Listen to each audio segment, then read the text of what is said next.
Buenas tardes, Manuela.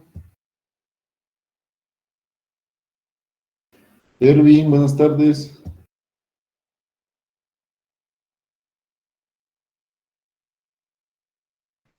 Bueno, tengo aquí 42 participantes. Nos hacen falta dos, entonces vamos a iniciar la asistencia de plano porque nos faltan dos, ¿va? Gudiel Apentuac, Presente, Inge. Emily Azurdia, Presente. Raúl Varías, España, Presente, Inge. Gela Beatriz Bosel, Presente. María Caná Gabriel, Presente. Rosa Chamay, Presente. Crisanto Chávez Jack, Presente. Cristóbal Chávez. Presente. ¿Ustedes son hermanos? No. Sí. Ah, bueno, qué interesante. Wilfredo Chipeclec, Presente. Ervin Choc Matzar, Presente.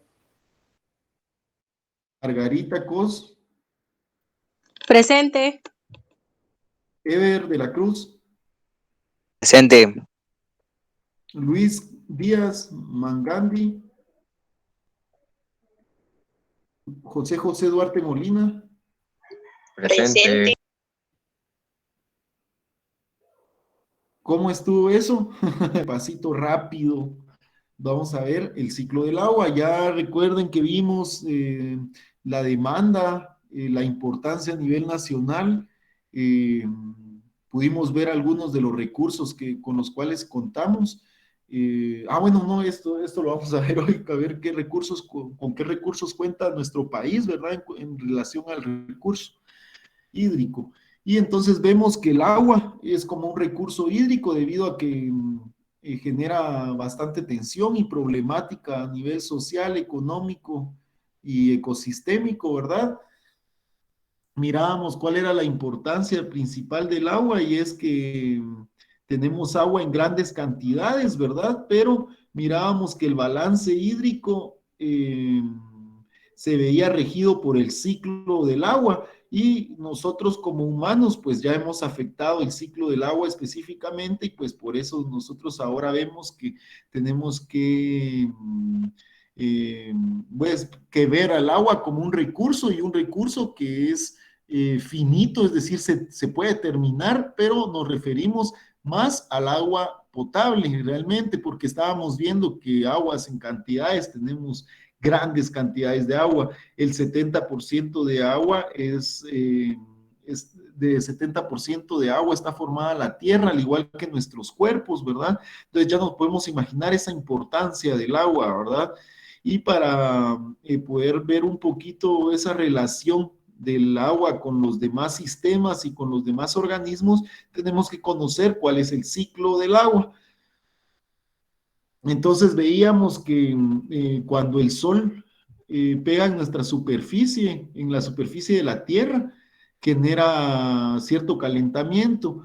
Yo estaba haciendo el comentario en la clase pasada sobre quién me podía mencionar por qué hace calor en la parte bajas de nuestro planeta, si en las partes más altas estamos más cerca del Sol, ¿verdad? Que es la que nos emite bastante temperatura. ¿Alguien me podría responder esto o darme la razón de por qué es que hay más temperatura en las partes bajas que en las partes altas?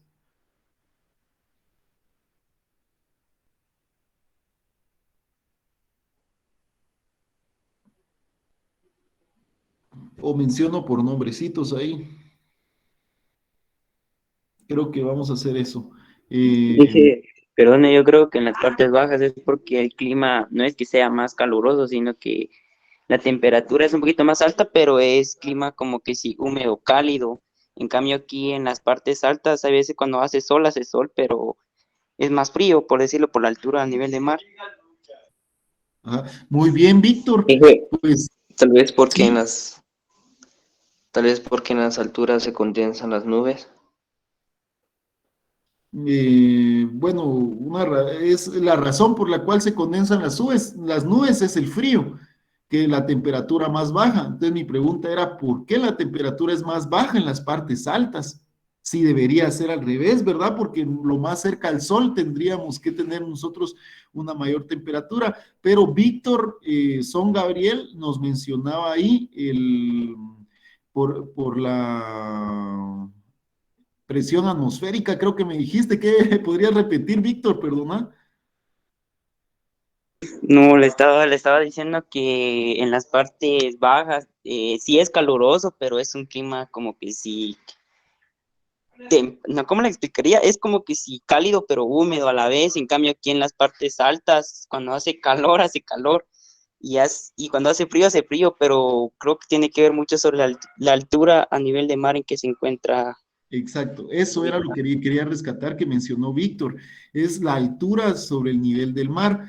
Eh, ¿Por qué en las partes más cercanas al mar hay más calor? Es porque nosotros estamos en la parte más baja y tenemos que cargar con todos los gases que hay, es decir, todo el oxígeno, todo el carbono, todos los demás átomos de los diferentes elementos que se encuentran dispersos como gases en el viento, los tenemos que cargar en la parte baja. Entonces, toda esa presión es precisamente lo que nosotros conocemos como presión atmosférica, ¿verdad? Es esa carga de todos los gases. Entonces, en las partes bajas, nosotros vamos a pesar un poco más que en las partes altas, porque tenemos el peso encima del área donde estamos parados de todo el gas. Es decir, si nosotros estamos parados y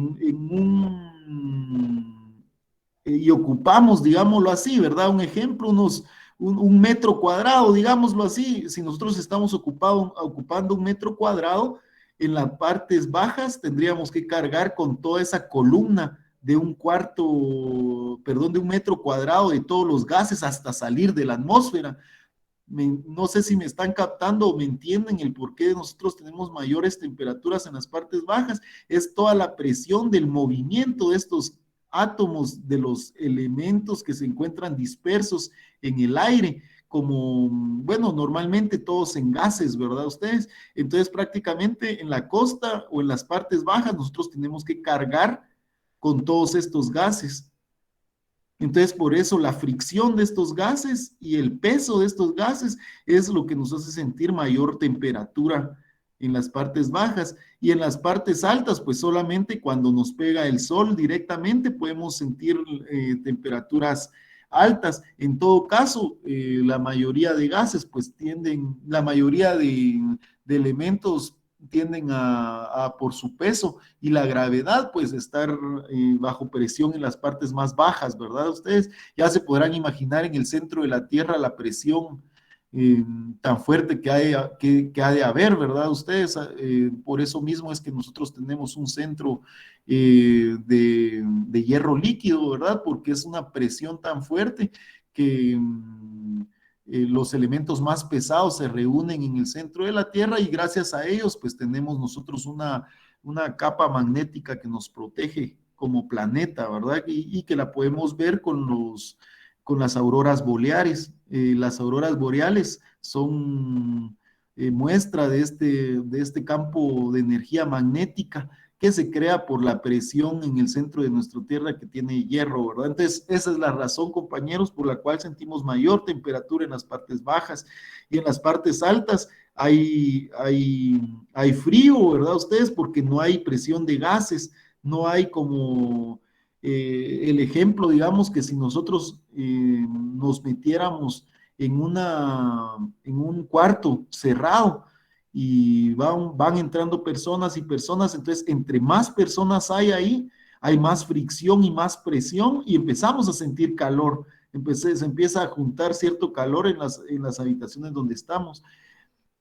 Bastantes personas. De la misma manera sucede en las partes bajas para generar las altas temperaturas.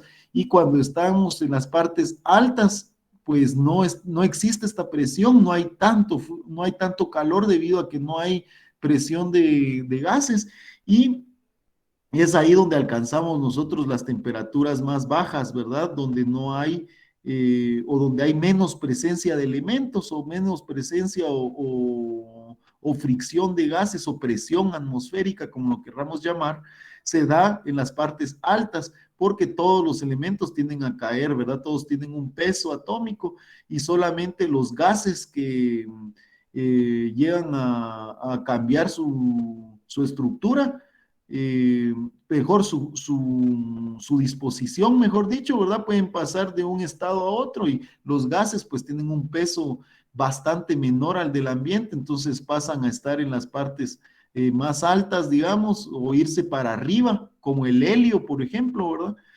Que son aquellos globos que nosotros les aplicamos helio, y son los que flotan, ¿verdad? Pero flotan o pueden elevarse a tales alturas por la presión, perdón, por el gas que tienen, ¿verdad? Y su peso, entonces es bastante liviano y hace subir. Eh, Sería como flotar en el mar, digamos, ¿verdad? Algo así pareciera, porque que el agua fueran todos los gases y todos los demás elementos son las cosas que están ahí, ¿verdad? Algo así es lo que se da por la presión, y en las partes altas, debido a eso, es que tenemos temperaturas bajas. Entonces, cuando suben el gas de agua, es ahí donde nosotros presentamos o vemos la condensación como tal de los elementos.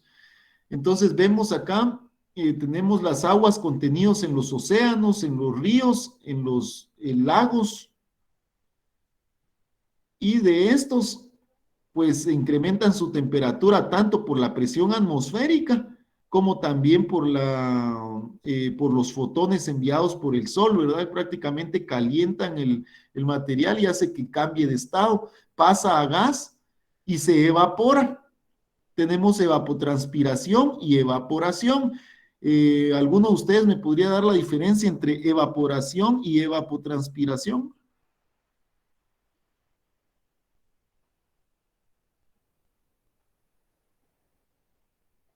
En cuerpos de agua se ve cambiada de estado y se convierte en gas, y pues se eleva hacia la parte alta, ¿verdad? En las nubes. Y la evapotranspiración es toda aquella agua que las plantas extraen de los suelos, la utilizan en su sistema, y cuando hay altas cantidades de temperatura, pues abren sus estomas, y es una manera de refrescarse. El evapotranspirar es como sudar. Es como el sudar de las plantas, ¿verdad? Absorben el agua y la sueltan por medio de los estomas. No es lo mismo que la respiración, donde generan ellas captura de carbono y liberan el oxígeno. No es eso. La evapotranspiración es la salida del agua por los estomas. En un momento de altas temperaturas o de estrés, la planta abre sus estomas y libera el gas del agua que tenía en su sistema. Entonces es muy diferente a la evaporación. Esas son preguntas de examen, compañeros, definitivamente. Agua contenida en la atmósfera la podemos encontrar en forma de nubes y en forma de neblina. Tenemos diferentes tipos de nubes, cirrus, cirrocúmulos, entre otras, pero esas son más bueno, la clasificación de nubes ya se verá en otro curso, ¿verdad? O es que ya la vieron, por eso no me corresponde pues mencionarlas y cuáles son sus características, pero tenemos diferentes tipos de nubes según su altura y según su forma. Van a tener así ciertas cantidades de agua, ¿verdad? Y pues nosotros inclusive podemos tener una fórmula para calcular nosotros la cantidad de agua que se encuentra en una nube precisamente, ¿verdad? Es decir, sí podemos hacer eso, ¿verdad? Si nos hemos preguntado alguna vez cuánto pesa una nube, pues de verdad hay una respuesta para eso y va a depender mucho del tamaño y el tipo de la nube, ¿verdad? Que sea, que bueno, que se puede calcular gracias a un compañero, bueno, él era farmacéutico, era inglés y le gustaba mucho la meteorología, él se llamaba Luke Howard. Luke Howard fue el que pudo calcular la cantidad de agua que tienen las nubes según su tipo y, y prácticamente el tipo de la nube depende de su constitución interna. Puede tener lluvia, puede tener nieve, puede tener granizo y puede tener lluvia helada, dependiendo de su razón, ¿verdad? Es decir, dependiendo del área donde se encuentra, el tipo de la nube y qué temperaturas se están encontrando en esa área. Entonces, según la temperatura, porque pueden haber bajas y muy bajas y extremadamente bajas, en las cuales vamos a tener esas diferentes dimensiones de precipitación, ¿verdad? Vamos a tener lluvia, que es cuando tenemos gotas de agua en su estado líquido, tenemos nieve y granizo, cuando caen y lluvia helada, ¿verdad? Que es como un tipo de escarcha. Entonces vamos a tener nosotros ahí 4 diferentes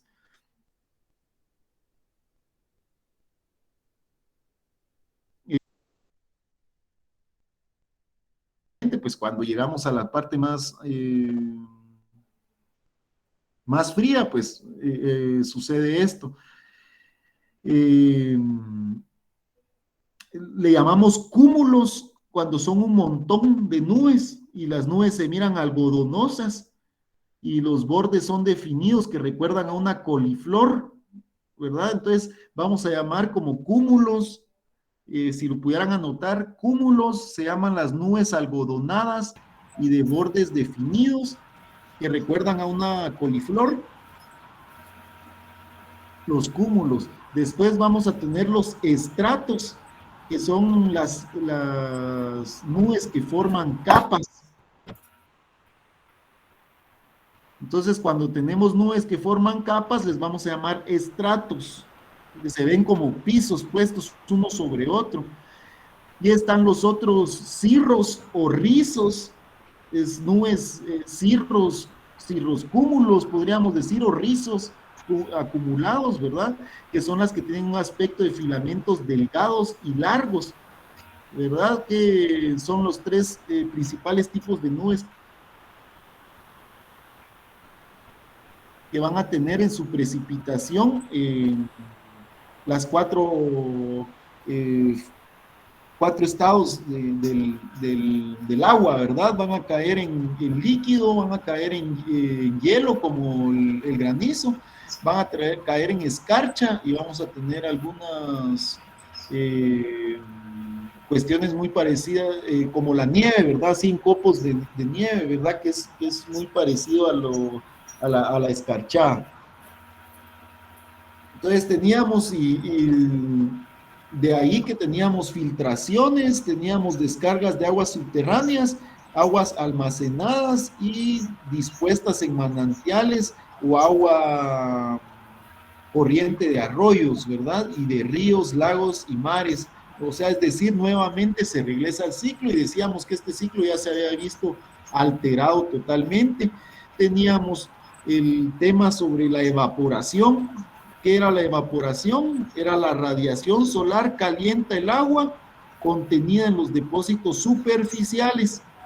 ¿Cuáles eran los depósitos superficiales?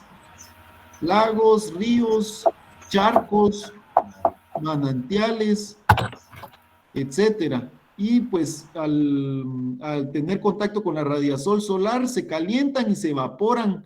Evaporar es, ya dijimos que es calentarse con la radiación solar y convertirse en gas, ¿verdad? Es una hidrólisis, es la erupción, la ruptura de la molécula del agua y pues se pasa a ser gas, ¿verdad? Como tal y se eleva hacia la atmósfera o se evapora hacia la atmósfera.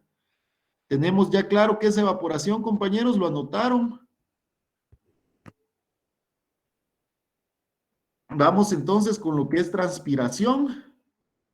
Es muy importante, compañeros, que vayan anotando esto y que le vayan poniendo interés. Si tienen alguna duda, pregunten, porque estas son preguntas de examen. Todos los que tienen nombres y conceptos. Las plantas extraen agua del suelo mediante sus raíces, la transportan a través de sus tejidos y eventualmente la descargan a la atmósfera por los poros de sus hojas que se llaman estomas.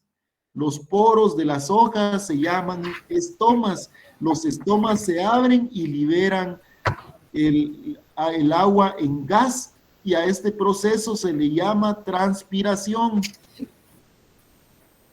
Es un ejemplo muy parecido a lo que es el sudor, ¿verdad? Es la forma de transpirar humana, es muy parecida a la de las plantas. Cuando ellas tienen calor, abren sus estomas y liberan el gas que tienen para refrescarse. ¿Dudas y preguntas entre evaporación y transpiración? Compañeros, por favor, están meros imparticipativos. Ahí estamos, ingeniero. Por el momento no hay dudas. Gracias, Reinal. Entonces estamos, compañeros, por favor, pongan atención, no se desconecten. Esta es información importante, que la entiendan sobre todo. Tenemos la condensación y precipitación. Ojo, esto es lo que se da en las partes altas, donde tenemos temperaturas bastante bajas, donde se generan o donde van a topar las nubes, ¿verdad? Las nubes sabemos que es del vapor del agua generado por la evapotranspiración. Estas son transportadas por las corrientes de aire hacia las capas altas de la atmósfera y se distribuyen sobre las regiones continentales y marinas, es decir, para las nubes no hay limitaciones terrestres, ¿verdad? Más que las montañas y los bosques que podrían de cierta manera evitar que las nubes continúen su marcha y que topen sobre sobre las montañas altas y que pueda haber precipitación también, ¿verdad? Entonces, ¿qué es condensación y precipitación? Cuando hablamos de condensación, estamos hablando de el agua en vapor que cambia su estado a líquido por las temperaturas. Eso es condensación. Cuando el agua en estado de gas, por medio de temperaturas bastante bajas, cambia su estado de vapor a agua. Posteriormente de eso, primero se da la condensación y posteriormente se da la precipitación. ¿Y qué es la precipitación? Cuando el vapor de agua por las bajas temperaturas cambia su estado a líquido, caen por efecto de su peso y por efecto de la gravedad, se precipitan hacia el suelo. Y podemos tener tres diferentes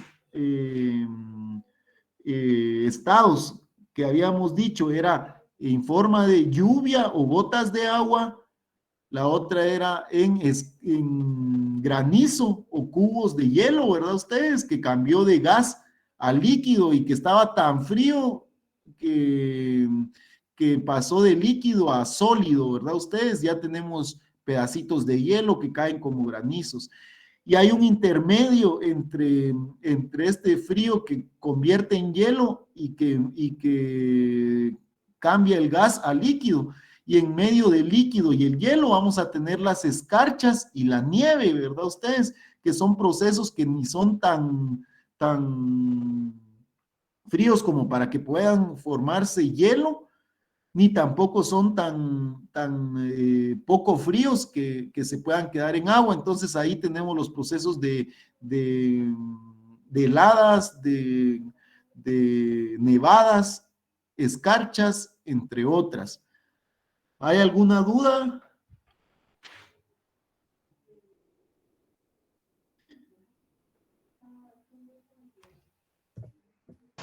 Todo claro, Inge. Gracias. Entonces, en la condensación es cuando el gas cambia por el frío a su estado líquido y cuando este vapor se enfría hasta alcanzar su punto de rocío, se condensa, que la condensación es cambiar cuando ha cambiado de su estado gaseoso a cualquiera líquido o sólido, este se va a precipitar hacia la tierra en forma de lluvia, granizo, nieve, es decir, va a caer. A eso es a lo que nosotros le llamamos precipitación. Entonces, cuando decimos precipitación pluvial, es lluvia específicamente.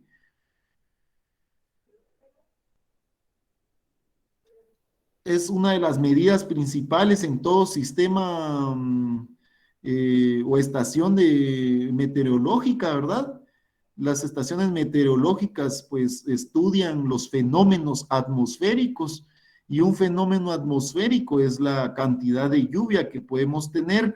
Estas se pueden conocer por medio de mapas conocidos como isoyetas, en las cuales nosotros podemos determinar el registro de precipitación pluvial en milímetros por centímetro cuadrado en las áreas que nos interesan. Entonces es algo que ustedes deberían de hacer de cajón cuando llegaran a trabajar a algún lugar, cuando van a implementar algún proyecto o cuando van a emprender. Deben de tener en cuenta la cantidad de lluvia para que ustedes puedan programar o puedan aprovechar o puedan evitar problemas con la precipitación pluvial como tal, ¿verdad? Tenemos que conocer el lugar donde vamos a estar. En ocasiones el enfriamiento del vapor se lleva a cabo tan bruscamente que se precipita en forma de granizo o de nieve. Era lo que decíamos, está tan frío que en lugar de pasar de gas a agua, pasa a granizo o nieve. Y las precipitaciones pluviales se miden en recipientes abiertos llamados pluviómetros. Es lo que les mencionaba. Los pluviómetros sirven para medir la cantidad de lluvia por metro cuadrado. Y lo vamos a conocer de esta manera: pluviómetros, que son recipientes abiertos que tienen la medida en milímetros para calcular por área cuánta lluvia o precipitación tuvimos, ¿verdad? Entonces, el pluviómetro nos sirve para medir la cantidad de lluvia precipitada en una región, y esos datos los vamos a identificar en mapas llamados isoyetas. ¿Estamos claros? Sí, Inge. Sí, ingeniero. Vamos entonces con otras dos términos. Estos términos son escurrimiento e infiltración. Esto se da, el escurrimiento e infiltración se da cuando una parte del agua que llega a la tierra cae directamente sobre los cuerpos de agua superficiales, lagos, lagunas, ríos y embalses. Y otra parte del agua pluvial, ya dijimos que pluvial es lluvia, ¿verdad? Otra parte del agua en forma de lluvia se escurre sobre la tierra, formando arroyos, formando ríos, formando lagos y lagunas. Eso es el escurrimiento. Entonces, el escurrimiento es cuando el agua de la lluvia cae específicamente sobre la tierra y no tiene cobertura el suelo, no tiene cobertura vegetal que permita la infiltración. Entonces no se da infiltración, sino se da escurrimiento, que es cuando se generan las escorrentías. El agua se escurre sobre la tierra y se forman pequeños arroyos, en algunos casos donde tenemos cultivos y no está el área apta para la infiltración, pues se pueden dar hasta escurrimientos que generen cárcavas. Las cárcavas son zanjas que se generan por la erosión hídrica. Entonces, cuando la lluvia cae en el suelo sin cobertura vegetal,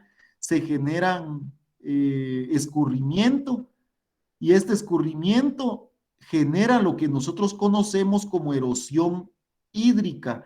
Es el lavado de toda la capa nutritiva del suelo y que se ve arrastrada por el escurrimiento, que el escurrimiento son esos pequeños riachuelos, arroyos, ríos, etcétera, que se forman del agua que se escurre sobre la tierra sin cobertura vegetal.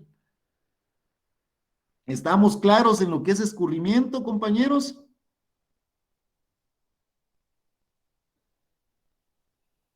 Sí, Inge. Bueno, estamos entonces, el escurrimiento es toda aquella agua que al caer en un área de tierra que no tiene cobertura vegetal, se va a agrupar y se van a formar pequeños arroyos en un lugar que no tiene cobertura y que no tiene estructuras de conservación de suelos, vamos a tener erosión hídrica. Y la erosión hídrica puede causarnos hasta cárcavas, que son pequeñas zanjas donde no podemos cultivar. Eso es escurrimiento. Y parte del agua de escurrimiento retorna a la atmósfera a consecuencia de su evaporación en el transcurso de su flujo, y la otra fluye libremente, ¿verdad? Entonces, en el escurrimiento es esta parte de agua específicamente que cae en pedazos de tierra que no tienen cobertura vegetal ni estructuras de conservación de suelos, por lo que no entra en el suelo, sino que se forman pequeños riachuelos, arroyos, y que estos llegan a dar a los lagos, lagunas, etcétera, ¿verdad? Y generan los cuerpos de agua como tal. Parte del agua de escurrimiento retorna a la atmósfera a consecuencia de la evaporación en el transcurso de su flujo, y la otra fluye libremente. ¿Cómo se puede dar esta evaporación en el transcurso de su flujo? Pongamos que se encharcó agua o en el mismo río, pero siempre le está pegando el sol al agua que se está escurriendo, pues vamos a tener evaporación, así de sencillo. Y la infiltración, que era el otro término acuñado también con escurrimiento, porque tienen mucho que ver, es el agua remanente que no se escurrió, que no se fue en el escurrimiento, se infiltró en la corteza terrestre. Entonces la infiltración es la entrada o la absorción del agua dentro de las partículas del suelo, y la infiltración se da porque es retenida cerca de la superficie del suelo, donde el agua alcanza una velocidad cero, es decir, no hay escurrimiento. El agua no tiene velocidad, no está corriendo, no se está escurriendo. Entonces, si el agua tiene una velocidad cero, porque cayó en tierra donde había cobertura vegetal, es decir, habían plantas, o también habían estructuras de conservación de suelo, pues el agua se encharca o se detiene a cero su velocidad, y hasta ahí empieza, dependiendo del tipo de suelo también que tenemos, hasta ahí se empieza a infiltrar el agua en la corteza terrestre. Entonces, la infiltración es el agua o el remanente de agua que no ha sido escurrido y que entra en la corteza terrestre. Es la parte del agua infiltrada que es retenida cerca de la superficie, de donde alguna cantidad se evapora directamente y otra es tomada por la vegetación para ser retornada a la atmósfera mediante la transpiración de las plantas. Pero la infiltración es esa acción específica donde el agua se retiene y se detiene su velocidad cero y puede ser absorbida por el suelo. Y el agua infiltrada pues entra dentro de los espacios porosos que se encuentran dentro del suelo y se moviliza dentro del suelo como tal. Entonces decimos que la infiltración es el remanente del agua infiltrada, se escurre hacia abajo por gravedad hasta alcanzar el nivel freático y unirse a los depósitos subterráneos de agua dentro de las cortezas terrestres. Entonces, no sé si queda claro el concepto de infiltración. La infiltración es toda aquella agua que no se va por escorrentía, sino que es absorbida por el suelo. Esta acción de infiltración se facilita mucho con tener cobertura vegetal, tener plantas y árboles que van a detener la caída del agua, van a disminuir su velocidad cero y van a ayudar a la infiltración del agua en las diferentes porosidades que el suelo contiene, y posteriormente por la gravedad el agua se va a ir moviendo dentro del suelo hasta alcanzar el nivel freático y unirse a los depósitos subterráneos de agua dentro de la corteza terrestre.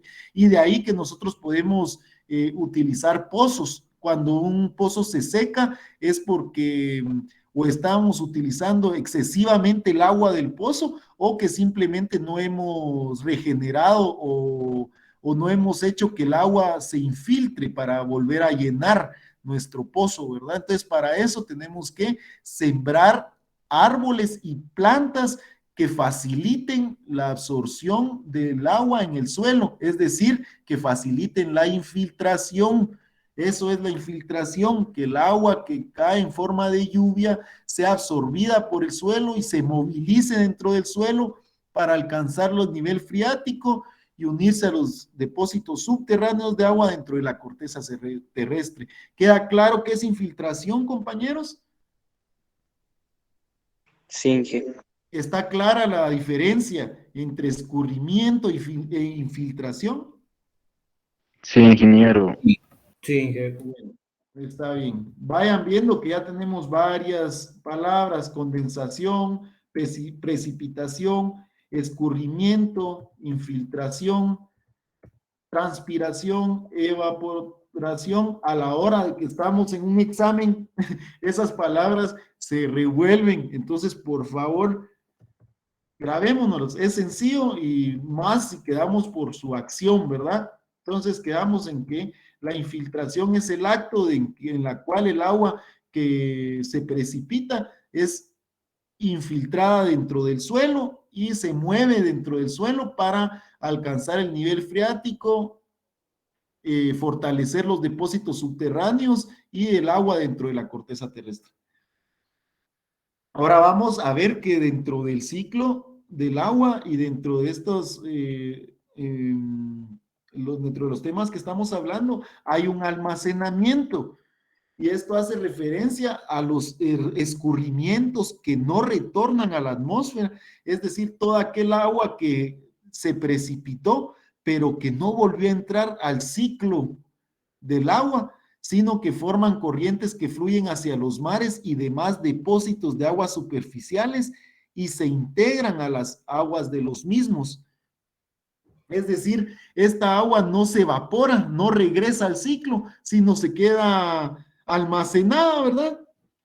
Cuando hablamos de agua almacenada, o cuál es el almacenamiento de tierra, es toda aquella agua que no retorna a la atmósfera o al ciclo del agua, sino que forma corrientes y que fluye hacia los mares, a los demás depósitos de aguas superficiales y se integra a las aguas de los mismos. Ese es el almacenamiento de agua. Cuando hablamos de almacenamiento de agua, van a ser toda el agua de precipitada que no retornó al sistema y que pasó a formar parte de los grandes depósitos de agua, entre los cuales vamos a encontrar mares, ríos, lagos, etc. Ya hablábamos de la diferencia entre mares y océanos, ¿verdad? Entonces, serían los océanos cuando nos referimos a toda el agua del agua salada, ¿verdad? Ustedes son océanos. Ya cuando estamos hablando de áreas específicas que tienen una gradiente de salinidad diferente a otra área, ese es un mar. Pero hay muchos mares que están dentro del océano y hay otros mares que están afuera, que están que son también almacenamientos de agua dentro de las áreas de tierra. ¿Cómo lo podría ser el Mar Muerto, verdad? El Mar Muerto es un área donde se encuentra estancada agua con una gradiente de sal muy diferente a la de los océanos y pues en esta agua la gente puede introducirse y no se hunde, por la cantidad de sal que esta contiene, hace que las personas floten, no se pueden hundir sobre el agua con muchos elementos. Es un agua pesada, ¿verdad? Y que no permite que la gente se hunda. Entonces, ese es un ejemplo de los mares que están fuera de los océanos y que están en porciones de tierra, ¿verdad? Y que se pueden determinar por su cantidad de sal. Y de ahí que están los almacenamientos más grandes de agua, que son los lagos. ¿Ustedes saben cuál es el lago más grande del mundo?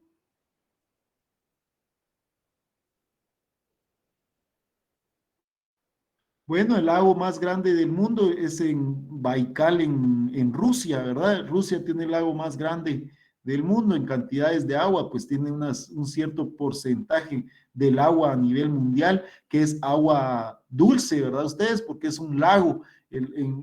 Cuando hablamos de lagos, ríos, estamos hablando de agua dulce. Cuando hablamos de mares y océanos, del océano y de los mares, estamos hablando de agua salada específicamente. Entonces, el almacenamiento es toda esa agua que se encuentra almacenada en los depósitos de agua superficial y que no se ha unido aún a la renovación en el sistema hídrico, ¿verdad? O en el ciclo del agua como tal. Las aguas de los depósitos subterráneos forman corrientes subterráneas también, las que en su mayoría también se dirigen hacia los mares y océanos. Esa agua que se infiltra en el suelo, por adhesión y por otras cuestiones, por las partículas del suelo mismo, estas se llegan a unir y se pueden formar corrientes subterráneas. Entonces, hay realmente como ríos, podríamos llamarle ríos o corrientes que están dentro de la tierra y que estos van enclaustradas totalmente, es decir, nosotros no vemos cómo se moviliza el agua porque va dentro de cavernas y de conductos que se han formado dentro del suelo mismo, ¿verdad?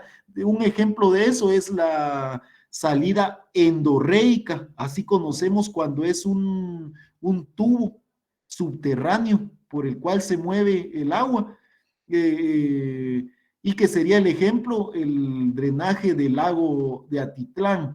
El drenaje de nuestro lago de Atitlán es conocido como un drenaje endorreico, es un tubo o un río subterráneo que atraviesa o que está por bajo de la tierra. Nosotros no la vemos, pero sí que se han ahogado y que se han ido por salida endorreica del lago y pues han ido a encontrar ya en el mar o en los ríos estos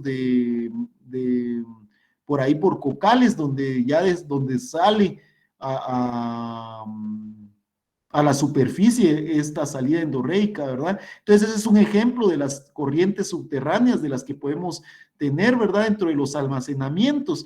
Entonces, vemos que el lago es un almacenamiento de agua y tiene una corriente subterránea también, ¿verdad? Que es un drenaje endorreico, que es como un tubo que pasa de manera subterránea y que también se dirige hacia un mar, ¿verdad? Ustedes se dirige hacia el océano. También así, los depósitos superficiales de agua se recargan en los escurrimientos superficiales y con las corrientes subterráneas. Es decir, estábamos hablando que los almacenamientos son esos cuerpos de agua donde el agua no está dentro del sistema hídrico en ese momento. Entonces se encuentra almacenada. ¿Y dónde se encuentra almacenada? Se encuentra almacenada en los lagos y en los mares.